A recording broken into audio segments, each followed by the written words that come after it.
Okay, how are we going, folks? Welcome back to the Nightmare Cabin. I've got an album review for you, and we're talking about the new album from Shrapnel, In Gravity. Let's get this booklet out. So, because I always get the glare, no matter what. There you go. Now, Shrapnel, I've been with Shrapnel pretty much from day one. It was around. Well, they had a couple of EPs and odds and sods out, but I jumped on board with Shrapnel for the first album, The Virus Conspires, back in bloody hell 10 years ago. Well, I'll have to process that. Yeah, so yeah, they're from Norwich, they're UK thrashers, good lads as well. For a time, my Facebook profile was with Chris and Jay, their original frontman, and I saw them a bunch of times. Yeah, I've seen them a bunch of times throughout the years with the various lineups, and I've yet to see them with the current lineup. And we interviewed them a couple of times for the metal show with Gully and Joe back in the day, and yeah, pretty friendly terms with Chris and Nathan. I mean, not got their phone numbers or anything, but I'd they'd recognise me by sight and come and say hi at a show and whatnot.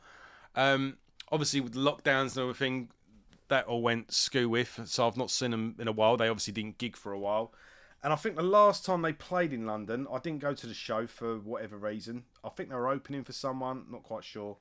But I've been meaning to catch up with them. And yeah, I've been excited to hear this new album. The CD's only turned up today, but the Amazon pre-order, I was able to download the album on Friday, and it's obviously been on your social media, your Spotify's and YouTube's from Friday as well. So yeah, I've been listening to it all weekend. I've listened to it 3 times today. So yeah, I'm ready to get into it. Obviously, for long-term fans of Shrapnel, there's obviously a massive shift in the band's delivery. Obviously, there's nothing, there's still a very much a metal band, and they're not going to apply to anyone other than metalers. I can't see them going on any talk shows or being played on Capital FM anytime soon. But I can see them.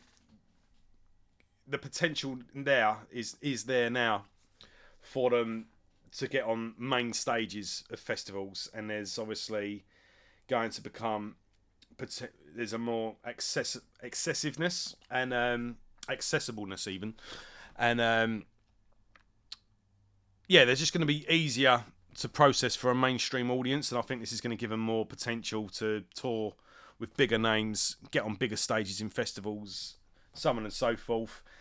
And the band's probably going to get a bit of crap from certain corners for it, because obviously there's a certain shift in sound.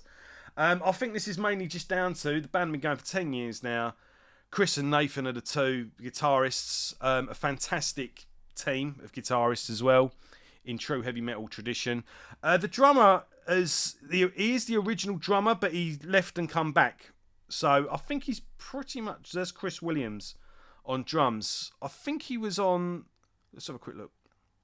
Right, so he was on the first EPs, didn't do the first 2 albums, came back for the last album. So yeah, original drummer, but he left and came back. But apart from that, you've had the two guitarists, Nathan and Chris, have been the 2 that have been throughout the band's history and have been on every release. So I think it's more a case of them just evolving as songwriters and their sounds moving along with their taste. And yeah, I can probably see. I've not, it's been a while since I've spoke to them or interviewed them, but I could just see them thinking they can only open for Devastation at the Underworld a certain amount of times, and I think if they just put out another album like the first 2, it'd just be, good, and then the world will move on. They needed to shift things up and change things a bit, and I've probably seen bands that are probably, that they're on par with, going places that they, haven't quite had the opportunity to go to yet. So maybe a shift was warranted. I think, like, where I've just done the Rush cast, when you go through a band's catalogue, there are changes, and there are um, styles change, approaches change.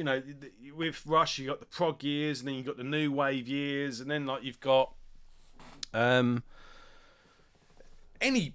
Unless a band puts out 2 to 3 albums and splits up, it's easy to say, yeah, they stuck to whatever they were doing and whatnot. But any band that goes on for a certain amount of time, you are going to see inevitable changes in the band's catalogue.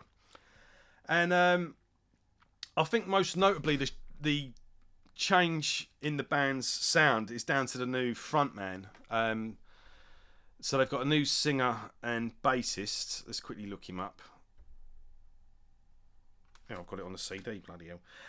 Daniel Moran on vocals and bass. And this is the thing. For the first... So Jay Hadley, the guy's original frontman, was a screamer. He would bark in a thrashy, death metal-y kind of way. Great vocalist, fantastic frontman. And yeah, it was the band did well carrying on without him, really. And then on the last album, you had Aaron Tucker. He came on initially as the bassist, and then when Jay left, he just shifted and became a vocalist and bassist. He's now left, and now we've got Daniel taking the helm. And but Daniel's a singer, you know what I mean? And I don't know if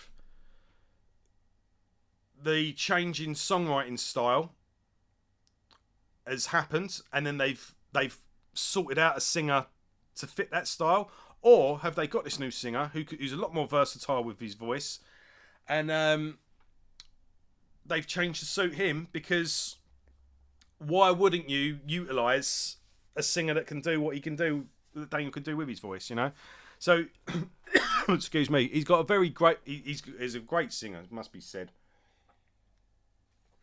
And when he does his harsh vocals, he actually sounds like Jay. So, this isn't a complete departure, but in a lot of ways, it's got to be said, this is like a second debut album. I think we are seeing here the beginning of a new era for the band. And I think we're a bit more forgiving and a bit more objective on shifting like different eras of bands when we look at it retrospectively. When we're in the middle of it and witness it, everyone gets a bit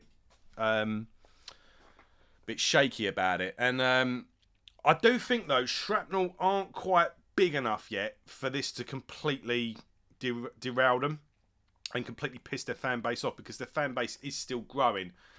So I think off the back of this album, they're going to end up getting more new fans than what they would have got if they stuck to their guns and just kept doing the same album over and over again, So, but with that being said, the third album was quite a transitional album anyway. I remember when we reviewed that on the Gully and Joe show. Gully was a lot harsher on that album than I was, but you could see there was obviously a new lineup. It was a good 10 minutes longer than the previous 2 albums. And you could see the band were branching out and were trying different things. There was a lot of long songs on there. Virus Conspires was just a straightforward headbanger. And, there was songs about war and zombies, and they were called Shrapnel, and the first EP had a tank on it, if I remember, and you had the song It's All About the Warhead, and it was kind of like a modern thrash bolt thrower, if you will. And I'm just looking up there. No Survivors. No, it didn't have a tank. It had a church with like a war zone in the background. I'm just looking at it there. Devastation to Come. That had a gas mask on it and a load of bullets. I don't know where I got tank from. I'm thinking War Master, something like that must be, maybe. But anyway, it doesn't matter. But yeah, I'm hearing as well that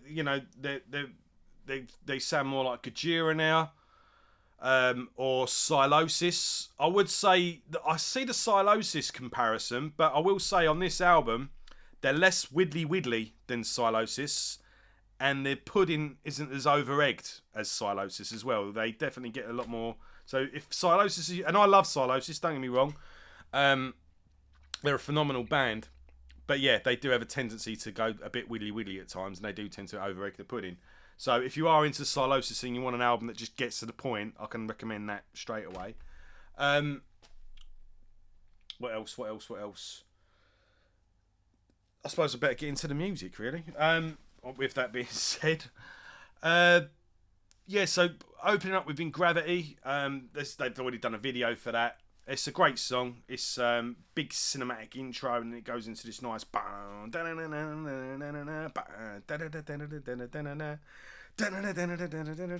and Daniel's vocals straight away. Right, we've got a new singer. This guy sounds different, and really catchy chorus though. Really catchy chorus, harmonised backing vocals, and it's a simple song, but it's very catchy, very memorable. Amber Screams. I want to say Toll. I start getting Toll feelings in this. I think it's more to do with Daniel's vocals more than the style of the song. He's got that Maynard James Keenan feel to his vocals, especially on the quieter parts, and I you know, that's a fucking compliment, son. Like, take that for what it is, you know. You know, he's great at what he does. The songs go through kind of like quiet verse, big loud chorus, or frantic shredding. Excuse me, I'm still getting over this cold. Shredding verses and then nice quiet chorus. It kind of bounces between the two. In fact, bear with me one sec.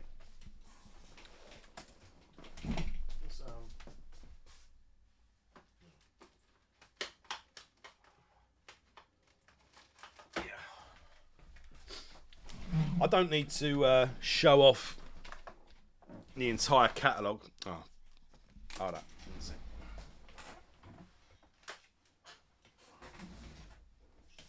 Right, here we go. I think the contrast between... Yeah, look, so this is the second EP, and this is the first album. So if you just look at the artwork of the first album, and then look at the artwork of the new one, I think this kind of...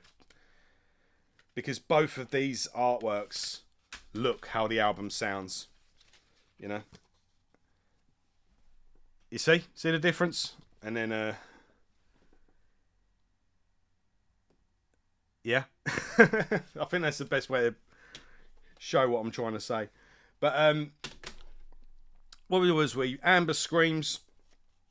They, yeah, nice quiet verses that build up into a nice big chorus, and yeah, it's got a good slow groove to it, and it's melodic and it's really cool. Guardians, now for the old school thrashers that are banging their heads, you know, basically throwing their Virus Spires vinyls onto the fire. Here's one for you, Guardian. That's a shred fest. It's almost like a blast beat underneath it. I would say a blast beat. That's during the verses, but then nice big anthemic chorus as well, and that's what you're getting this as well, is anthemic choruses. So is it Breaker? The Breaker, nice thrash verse on that one as well. Like I say, they've just condensed the sound and just tailored the songs to be getting straight to the point, and I felt that was something that was it wasn't wrong. I saw what they were doing on the last album, because the last album, the first two albums were quite straightforward, and they were wearing their influences on their sleeves. Is it Palace for the Insane? It's, again, where they went for the lineup change. I think they were trying to find where to go next. It was Palace for the Insane, yeah. And so they were doing... It's like the sound just broke up, and all the elements of the sound was represented, and they were trying different things and kind of seeing where to go next. And I said at the time, if they can just refine things down and choose a route and go with it, that's what they'll do. we've not got to where we're going yet. This is a transitional album. I'd recognise that at the time, and yeah, this just seems like where the band have decided to go, and everything's now, tightened up. In fact, let's have a look, because I did say, didn't I? Palace for the Insane was, just under 53 minutes. So looking at best part of an hour, and then this one 40 minutes. This is the shortest album the band have ever done. So this is even shorter than The Virus Conspires. So like I say, everything is refined and everything is... There's not an ounce of fat on this. All the songs just do exactly what they need to do. They get to the point. Why have 1,000 riffs when you can have one main riff that's going to stick in your head? This is where they're going. And they've grown as songwriters. And if that makes things are more accessible, then so be it, This is they haven't gone pop, they haven't gone commercial, It's but it's a more sophisticated packaging, shall we say? But it's good. The thing is, when you're going to take a leap into the dark like this, people can whinge all they like, but the fact of the matter is, you've got to pull it off. And the fact of the matter is, this is a good album. It is a well-crafted, solid, modern metal album. And hopefully, it works out for the band. And for every, if they do lose any fans over this, they're going to gain 5 more. And I don't think that's going to be a big danger for them, because I do think they are a band that is still growing. They are still rising stars. So I think this is going to be the album that a lot of people jump on board, and then they retrospectively work their way backwards. And in a lot of ways, this is like a new first album for the band. I mean, I'm trying to think of Carcass, think of Carcass with Heartwork, or if Virus Conspires is Iron Maiden, then this is Peace of Mind. It's just a gradual evolution. And what I'm saying is, the transition, the shift, does feel authentic. It doesn't feel cynical, and that's the most important point here. So let's carry on into the song. So we was talking about the breaker, weren't we? That's still quite thrashy, especially in the first verse. The main riff running through it as well is really good. Goes a bit tall in the chorus though, I noticed. Dark Age is a highlight for me. That's the earworm for me. Really good song. As Above, So Below. So As Above is a little intro track that goes into So Below. Again, really good song. Nice big climatic. And then we get the big closer, which I think is really going to set... This really sort of leaves you, wow, this is where the band's going to go next. And yeah, it's a big epic closer. Again, Daniel's vocals are phenomenal. And that's the one to look out for, really. It sets everything apart.